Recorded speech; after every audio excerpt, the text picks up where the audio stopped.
আসসালামু আলাইকুম রহমতুল্লাহ।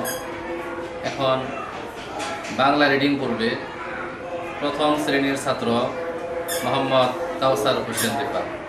মিথ্যার বন্যা। এক রাখাল ছেলে প্রতিদিন মাঠে গরু চরাতে যেত। মাঠের পাশে ছিল এক গভীর বন। বনে বাস করত এক বাঘ। রাখাল ছেলে মনে মনে ভাবতে লাগলো কিভাবে একটু তামাশা করা যায়। এই কথা ভাবতে ভাবতে একদিন সে বাঘ বাঘ বাঘ বলে চিৎকার করতে লাগলো। ছেলেটির চিৎকার শুনে আশেপাশের লোকজন তাকে সাহায্যের জন্য ছুটে এলো। তাদের দেখে রাখাল ছেলে খুশিতে খিলখিল করে আসতে লাগলো। লোকেরা বুঝতে পারলো যে রাখাল ছেলে তাদের সাথে তামাশা করছে।